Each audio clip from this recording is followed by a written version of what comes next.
Olá, seja bem-vindo a mais um programa Obras e Reformas. No programa de hoje, nós estaremos falando sobre sondagem dos solos.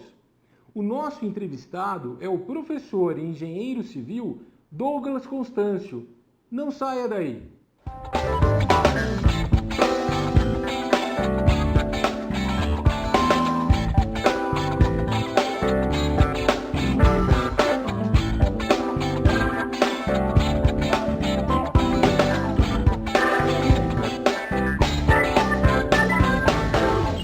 Obras e reformas desta semana, nós estamos trabalhando aqui com o assunto sondagem do solo.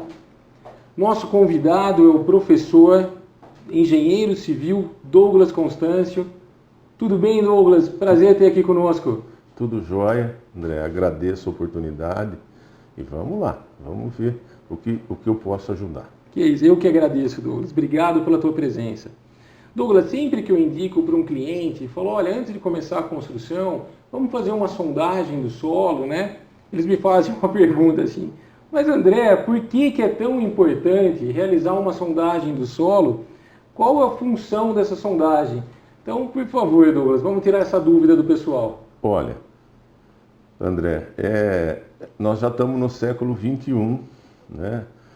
Estamos chegando em outros planetas e ainda os profissionais de engenharia, eles são reticentes em utilizar uma sondagem. A sondagem é uma ferramenta, como todas as outras ferramentas usadas na medicina, usadas na própria odontologia, que auxiliam o projetista a escolher corretamente a fundação em função de umas informações muito simples, que seria a resistência do solo, o tipo de solo e sua granulometria, a sua origem e a posição do nível d'água. Esses fatores inviabilizam, às vezes, até você a executar uma obra, que vai encarecer muito, e na escolha correta de uma fundação. Tá? Usar uma estaca, uma sapata. Você fazendo a sondagem, você vai ter condições técnicas de fazer uma escolha correta para não ter problemas futuros. Perfeito. Foi até uma dúvida de um caso recente que eu tive com um cliente, ele falou, quero fazer um subsolo. Eu falei, olha, vamos fazer primeiro uma sondagem para ver o nível d'água, para ver se o solo tem uma boa resistência, se é indicado, no teu caso, fazer um subsolo, se o solo permite ou se isso vai ficar muito caro, muito complicado. Então eu acho que é exatamente isso que você acabou de passar. Senão você vai acabar construindo, poder com técnicas construtivas existe para tudo. Será que vale a pena você colocar um dinheiro tão grande num subsolo, com condições adversas? A sondagem vai mostrar se é viável ou não. Perfeito, Douglas. Legal. Fala uma coisa para mim, outra pergunta que é muito comum eu escutar, mas André, o custo da sondagem representa quantos por cento do custo final da obra? Olha, André, vamos tomar como referência uma residência padrão. Sala, cozinha, 3 dormitórios, né? Garagem, uma piscina. Ela vai ficar menos que uma torneira de cozinha. Que legal, que legal. Não representa, se bobear, nem 1% do valor da obra. Menos que 0,25% do custo final da obra. Fantástico. Porque daí tem aquela outra pergunta, né? E quais os problemas, né, Douglas, que pode se acarretar numa obra que não fez sondagem e quanto isso pode representar de custo a mais para um cliente, né? Olha, André, levando assim, fazendo comparações, dependendo da situação, acho que ele gasta um carro. Né? Um carro 1000, né? Novo. O segundo carro da família. É bem fácil, né? Vamos dizer assim, fazendo a sondagem custa menos que uma torneira de cozinha. E se não faz a sondagem, corre o risco de custar o preço do carro da esposa para arrumar. Com certeza. Legal. Seria mais ou menos isso. Que legal. Joé. Douglas, uma coisa que sempre eu costumo ver e falar para os clientes, né? É que nada surge por acaso. Então tudo tem um porquê. Então eu queria que você falasse um pouco para a gente como que surgiu que surgiu a sondagem? Como que nasceu a sondagem? Contasse um pouco isso para o pessoal que tem curiosidade de saber sobre esse assunto. Essa é uma história que eu contava sempre para os meus alunos na faculdade, né? A sondagem, a percussão, que é a sondagem mais utilizada dentro da engenharia brasileira e em muitos outros países, realmente a mais utilizada, ela foi desenvolvida por um engenheiro que não era nem civil, era mecânico, ele se chamava Carl Terzaghi. Ele desenvolveu esse processo para a Marinha Americana projetar, foi para a Marinha, projetar pistas de pouso de aviões que transportavam material bélico. Então ele desenvolveu o equipamento, treinou os paraquedistas e eles iam na frente, faziam a sondagem, aí as máquinas faziam a limpeza do terreno e deixavam dentro de um padrão de resistência para que o avião pousasse e não enterrasse as rodinhas no chão. Ela começou assim e se tornou, pela sua praticidade, em termos de Brasil, a ser o método mais utilizado. Que legal. E quais são os métodos que existem, essas diferenças de solo e métodos? Dá uma explanada isso para a gente. Basicamente, existem os métodos indiretos de investigação, sísmica de refração, eletroresistividade, mas são métodos acessórios. Os métodos mais utilizados são aqueles que a gente retira uma amostra para análise em laboratório. Seria para solo, a sondagem, a percussão com determinação de SPT, que é a resistência do solo, e a sondagem de rocha, que é a sondagem rotativa, onde nós utilizamos brocas diamantadas e tiramos um testemunho para avaliação da resistência da rocha. Perfeito, perfeito. Eu acho que uma coisa que você já deve ter escutado muito das pessoas é tipo assim, não precisa fazer sondagem, acho que você já deve ter escutado cada coisa. Minha casa é leve, é uma casa térrea, meu pedreiro falou que não precisa, o solo é bom, eu não sei baseado no que, mas ele fala que o solo é bom. Fala um pouquinho nisso pra gente. Olha, André, já estou com 35 anos aí de luta, né, tentando sempre mostrar a importância de você executar uma sondagem. Ao não executar a sondagem, você corre o risco de interpretar a granulometria do solo errado, né? E tem que ter um parâmetro técnico para ver a resistência do solo, que é através do SPT. Tem que ter um procedimento para se determinar o nível d'água, para a gente não escolher uma fundação que quando a gente vai abrir, vamos dizer assim, o buraco da fundação encha d'água, né? São fatores simples que a gente determinaria antes de oferecer o terreno para o arquiteto projetar, né? Ele já vai ver todas essas informações, ele vai evitar vários problemas, né? E é muito comum você ouvir assim, o meu empreiteiro é experiente, o meu vizinho utilizou determinado tipo de fundação, ou o solo é bom, né? O termo que a gente usa. Não podemos. Temos que fazer uma análise criteriosa, baseada em normas, que é o caso da sondagem. Perfeito. Douglas, segura um pouquinho, vamos para o intervalo, a gente já continua esse assunto, tá bom?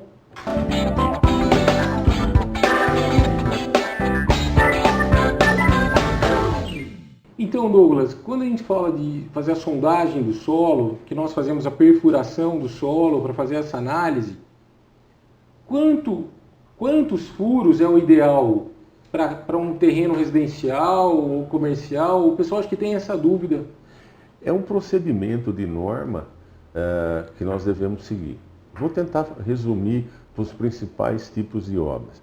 Para uma obra até 200 metros quadrados, André, 2 furos resolve, bem posicionados em função das cargas estruturais. E passou até 300 e alguma coisa, 350 metros, nós podemos colocar 3 furos que nós vamos conseguir ter uma informação grande do subsolo para um futuro projeto de fundação. Perfeito, perfeito. Douglas, a sondagem do solo, ela pode vir até antes da compra do terreno, né? Você pode fazer uma análise desse solo antes, porque senão pode inviabilizar, tipo, para um prédio, né? A característica do solo. Fala um pouco disso para a gente. Correto, André, isso mesmo, bem lembrado. Hoje, com o alto custo dos terrenos, vamos dizer assim, principalmente em cidade pequena, de pequena área territorial, o valor do terreno é grande. Então, as empresas que vão construir um edifício procuram sempre, antes de aprovar ou determinar o projeto arquitetônico, a fazer uma sondagem para ver se naquela área existem as condições de subsolo corretas e que não encareçam muito o empreendimento. Então é normal. E ainda, André, hoje, como muitas das cidades estão mudando o seu perfil, principalmente nas áreas centrais, as áreas centrais foram ocupadas por indústrias, André. Então ainda é feita uma análise do solo para ver se nessas indústrias antigas não proporcionaram nenhuma contaminação do subsolo. Perfeito. Hoje é fundamental. Perfeito. Eu percebo também, Douglas, que nos Estados Unidos eles utilizam muito o wood frame como sistema construtivo. No Japão, o steel frame. O steel frame também está entrando como sistema construtivo no Brasil, que é um sistema leve. E nós temos aqui no Brasil uma cultura europeia, italiana, portuguesa, construtiva, que é um sistema mais maciço, mais pesado, né? E isso representa uma carga forte no solo. Fala um pouco disso também, por favor. Com certeza, né? A nossa arquitetura e a nossa engenharia herdou muita coisa pós-guerra da Europa. E até hoje, por incrível que pareça, nós assentamos tijolos, blocos de concreto, alvenaria autoportante, que foi utilizada para a reconstrução da Europa, né? Blocos cerâmicos, todos eles de um peso estrutural, vamos dizer, maior que o normal. Veja o que você citou, né? Nos Estados Unidos, no Canadá, no Japão, eles procuram diminuir ao máximo, né, o peso estrutural. Veja, André, nós ainda temos medo de utilizar coisas novas. A gente precisa ver que todos os materiais eles não vão durar eternamente, como nós também não duramos. Perfeito. Então, ele tem que ser útil para um determinado período, não construir uma casa para 200 anos, né?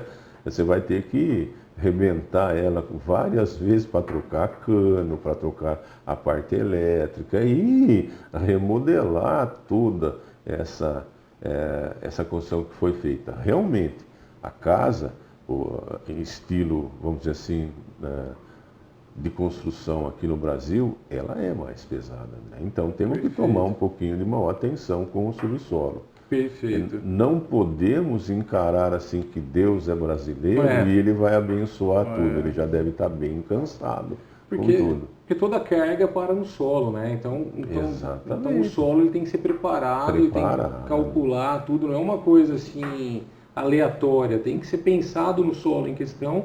Antes, né, Douglas? Muitas vezes teve uma movimentação de terra, aquele solo, que já perde a resistência dele, né? Com certeza. Uma coisa que eu gostaria de perguntar, Douglas, as empresas que fazem sondagem dos solos, elas precisam ter um registro no CREA, né? Correto. Como todas as empresas de engenharia, de arquitetura, ela tem que ter o registro no conselho, né? Para você poder atuar como um profissional de engenharia, de arquitetura, né? Coisas que algumas que algumas empresas não possuem. Perfeito. Então, emite-se também uma ART, uma anotação de responsabilidade técnica sobre o serviço. Fundamental. Eu acho que em todas as obras de engenharia, por mais singela que ela possa ser, ela tem que vir acompanhado do ART. Visto que é feito agora em reformas de edifício, onde o pessoal acabava fazendo alterações muito grandes que poderiam comprometer a estrutura do edifício. O ART é uma sua segurança, né, para a construção correta, para a construção segura de uma obra. Perfeito. Douglas, de cada 10 obras hoje em dia, apenas 3 estão executando sondagem do solo, está correto isso? Por incrível que pareça. Nossa, mas que risco, né? É um risco desnecessário, a gente podia até brincar. É um ato inseguro, André, né?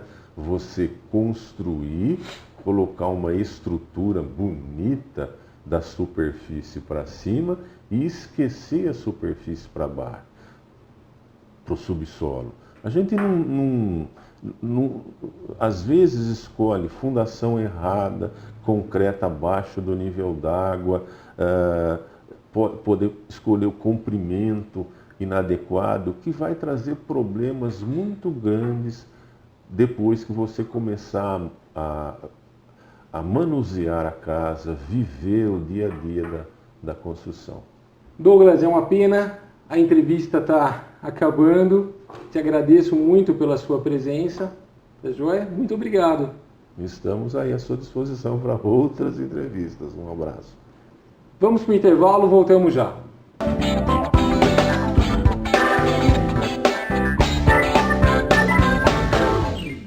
No programa de hoje, eu vou mostrar para vocês um projeto do nosso escritório de reforma de uma loja de material esportivo. Quando fomos contratados para fazer esse projeto, o grande desafio foi melhorar a iluminação, a ventilação e principalmente a exposição dos produtos. O nosso grande desafio era fazer com que a loja se tornasse mais visível, mais clara, mais arejada e que os produtos fossem fáceis de serem acessados e observados pelos clientes. Foi um desafio, mas foi um prazer fazer esse projeto.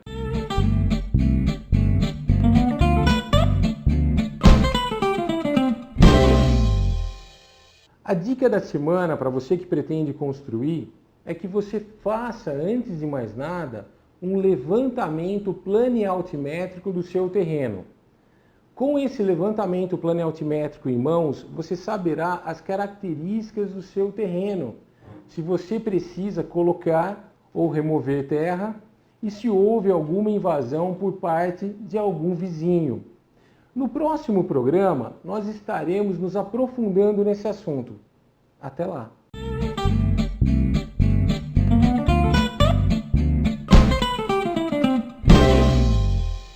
Pessoal, o programa Obras e Reformas está chegando ao fim. Agradeço a vocês pela audiência. Aproveito para desejar uma excelente semana a todos. Fiquem com Deus.